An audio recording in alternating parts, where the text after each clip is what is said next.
dire allô? Tu peux rester là? Allô?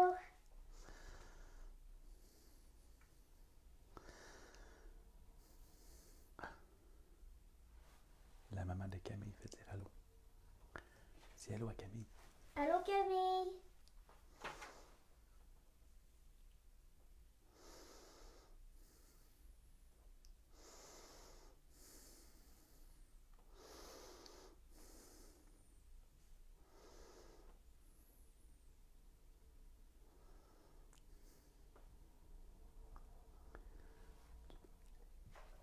Barre la porte, ferme la porte.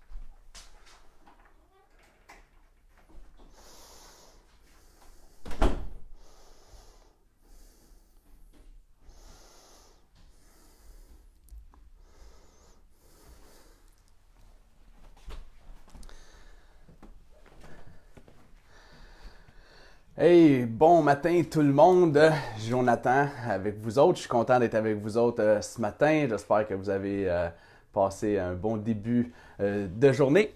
Écoutez, avant qu'on puisse débuter, j'aimerais juste vous donner quelques petites instructions, quelques petites nouvelles de ce qui se passe du côté de l'église de Mascouche. Donc, je veux juste vous rappeler à tous les matins, comme ça, à 8 heures, un des pasteurs de l'église va venir faire un petit temps de réflexion dévotionnelle sur un chapitre de l'évangile de Jean. Donc, on vous encourage fortement à l'avoir lu avant ou le lire après, mais l'idéal, c'est de l'avoir lu avant, comme ça, ben, vous allez être un petit peu plus dedans.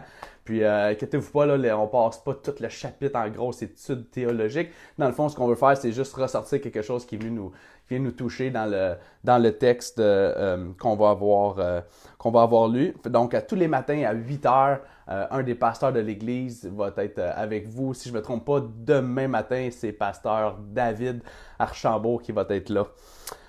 Deuxièmement, je vais vous dire, si vous avez besoin d'un coup de pouce, vous avez besoin d'aide, vous savez, on a des équipes qui continuent à travailler, même si on n'a plus le droit de se rassembler pour aller travailler ensemble au bureau, ou bien on a quand même, l'équipe pastorale travaille de chez soi, on est à la maison, puis on travaille à prendre soin de l'église. Donc, si tu as un besoin, écris à aide à commercial ebetm.org. Aide, A-I-D-E, à commercial, ebetm.org. Fais juste nous écrire c'est quoi que tu as besoin, puis on va pouvoir te contacter par la suite. Un des membres de l'équipe va te contacter. Et la dernière chose que je veux vous dire ce matin avant de débuter, peut-être vous l'avez vu là, passer sur les médias sociaux, on est à la recherche de bénévoles pour aller aider. Si je ne me trompe pas, c'est avec la livraison de paniers de nourriture ou de boîtes de nourriture. Donc, il y a un formulaire sur la page Facebook de l'église de Mascouche. Donc, simplement aller remplir le formulaire si vous avez des disponibilités pour aller aider.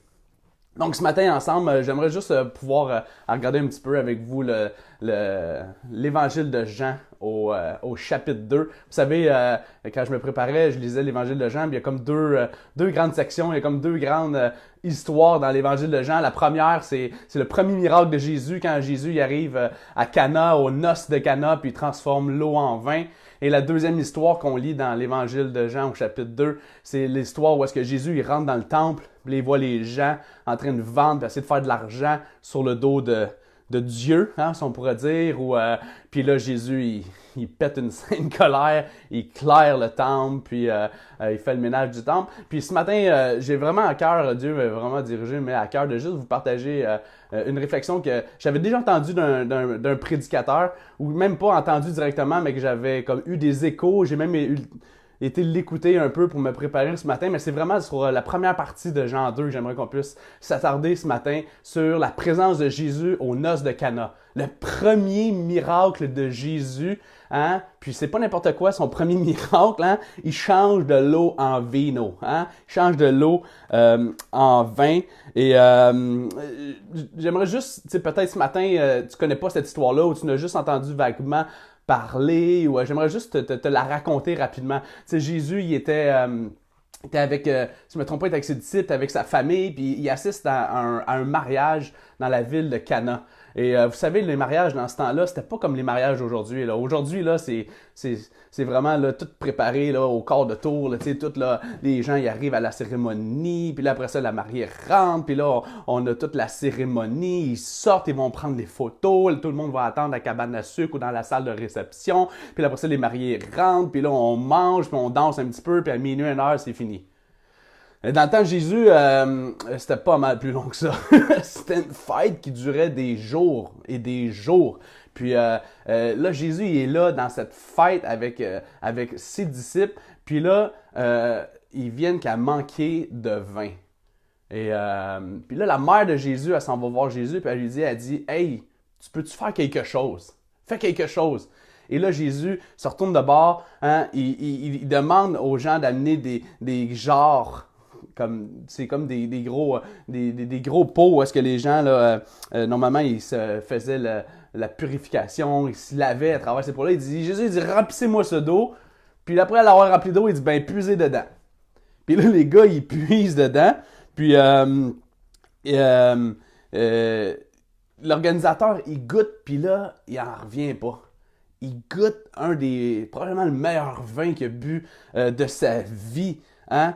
Tu sais, ça goûte pas là, le Red Revolution, là, ou non, là, c'était comme un château neuf du pape, là, ou un vin de super grande qualité, un super de bon vin. Dieu a pris quelque chose de bien banal, de l'eau dans des jarres, puis il a transformé ça en un vin qui est extraordinaire. Puis le maître de cérémonie, après ça, il s'en va voir le marié, puis il dit « Hey, tu fais pas les affaires comme il faut? Normalement, là, on sort le meilleur vin au début, pas à la fin de la fête, tu sais. Quand que le monde est tout un petit peu comme chaudasse, comme on dirait en québécois, là, hein, quand le monde, il goûte un petit peu moins, ou bien, tu sais, la fête, ça fait des jours qu'elle dure, là. Mais là, tu sors ton vin le plus cheap, tu sors pas le meilleur en premier, tu sais. Puis Jésus, à ce moment-là, puis c'est une des choses que je veux qu'on retienne ce matin, c'est que Jésus, il vient sauver la fête.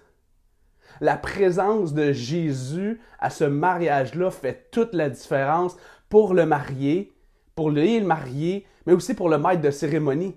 Parce que lui, il a la charge de s'assurer, tu sais, quand tu es maître d'une cérémonie, mais le maître d'une fête qui dure des jours et des jours, là, t'en as de la job. Il faut que tu t'assures que tout le monde soit joyeux, que tout le monde puisse avoir un bon temps ensemble. Puis là, le gars, il voit que le vin vient à manquer. Ah, qu'est-ce qui arrive? Mais Jésus, il arrive à la rescousse. Jésus, dans le texte de ce matin qu'on a lu dans Jean 2, Jésus, il sauve la fête. Jésus, il sauve le party. La présence de Jésus fait toute la différence. La présence de Jésus à cette fête-là apporte de la joie. La présence, le fait que Jésus soit là, ça l'a apporté la joie et ça l'a sauvé la fête. Connaissez-vous des gens comme ça qui, juste par leur présence, font toute la différence quand ils arrivent en quelque part? Hein? Tu sais, là, t'es dans une réunion, t'es dans un souper, t'as une rencontre, puis telle personne, on a toute une personne en tête, hein? Telle personne rentre dans la pièce, rentre dans la réunion, puis là, la fête est là, c'est la joie, les éclats de rire, on a du fun. Moi, j'en connais des comme ça. Je les nommerai pas un matin, là, devant vous autres, là, mais je connais des gens qui sont comme ça, quand juste leur présence est dans la fête, rentre dans quelque part, la fête, elle continue, ou la fête, elle débute, puis c'est la joie. Mais c'est exactement ce que Jésus il fait dans cette histoire-là de Jean 2. Sa présence, elle fait toute la différence dans la fête. Sa présence, elle apporte la joie. Vous savez peut-être un matin que tu m'écoutes, puis tu penses que Jésus ou le christianisme, c'est vraiment plate.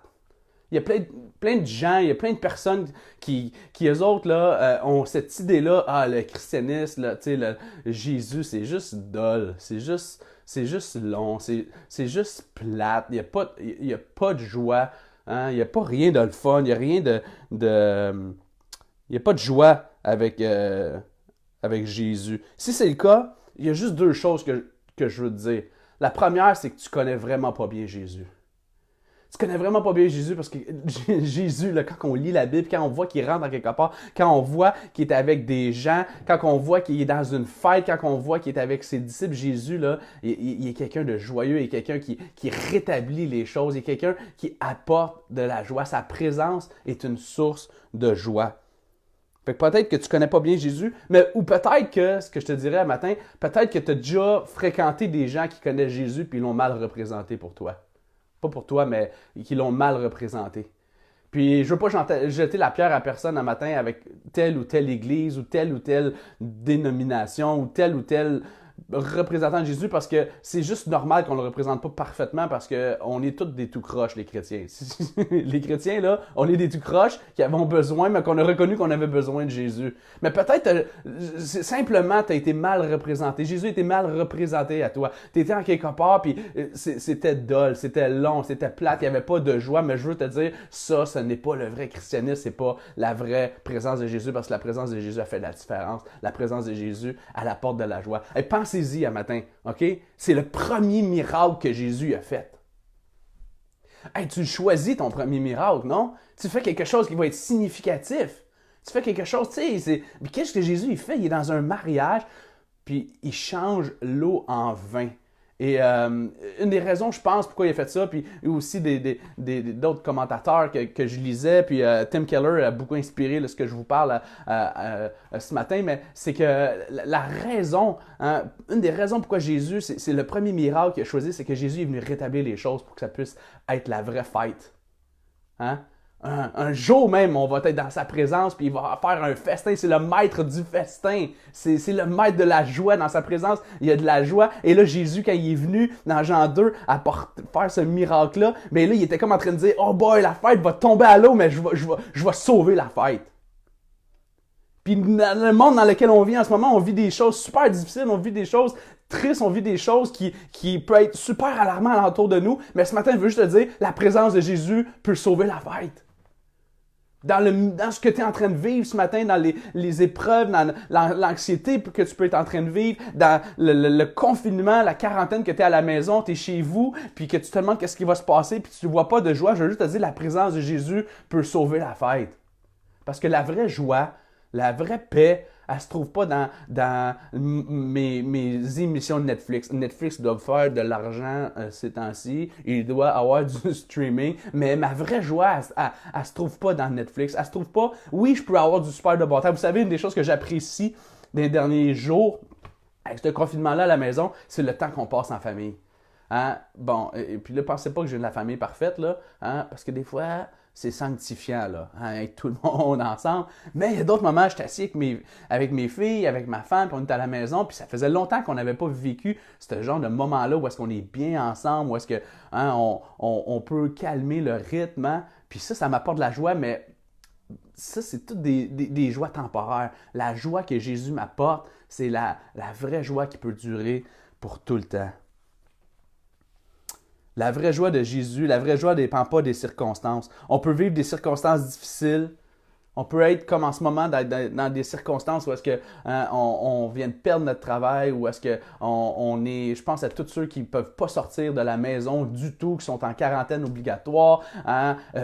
Peut-être que tu trouves ça vraiment dur, mais je veux juste te dire ce matin, la vraie joie, elle se trouve dans la présence de Jésus. Comme Jésus il est venu sauver la fête, Jésus il peut venir sauver cette quarantaine que tu vis là. Jésus peut venir sauver cette pandémie-là qui nous confine chez nous. Jésus peut venir sauver ton stress, ton anxiété, parce que sa présence, quand tu vas le voir, quand tu es près de lui, quand tu lui parles, quand tu réalises qui il est, apporte vraiment de la vraie joie.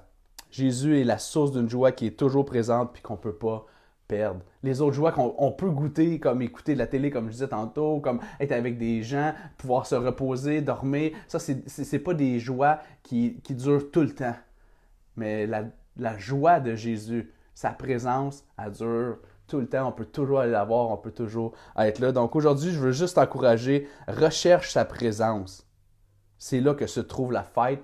C'est là que se trouve la vraie joie. Recherche sa présence, parce que sa présence elle fait vraiment toute la différence. Prions.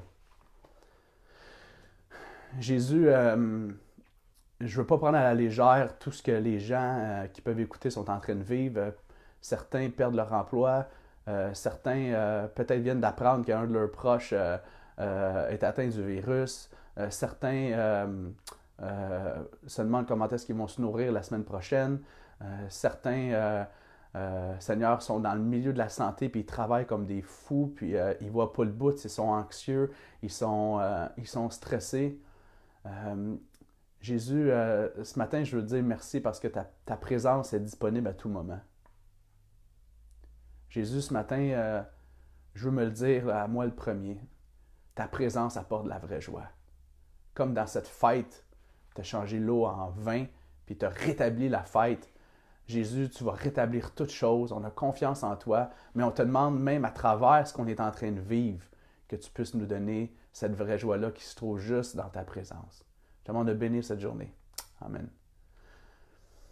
Donc, c'était ça pour ce matin, pour notre méditation. On se retrouve demain matin à 8h avec Pasteur David pour Jean 3. Je vous encourage à aller lire Jean 3. Je veux pas qu'on puisse vivre de culpabilité. Je veux pas vous faire sentir coupable, mais je veux juste vous dire quand même ce matin, la majorité d'entre nous, on n'a pas de bonne excuse pour dire qu'on n'a pas le temps de le lire. Hein? On a beaucoup de temps devant nous. Donc, lisez Jean 3. Demain, David va être avec nous pour partager une courte méditation. Merci et bonne journée.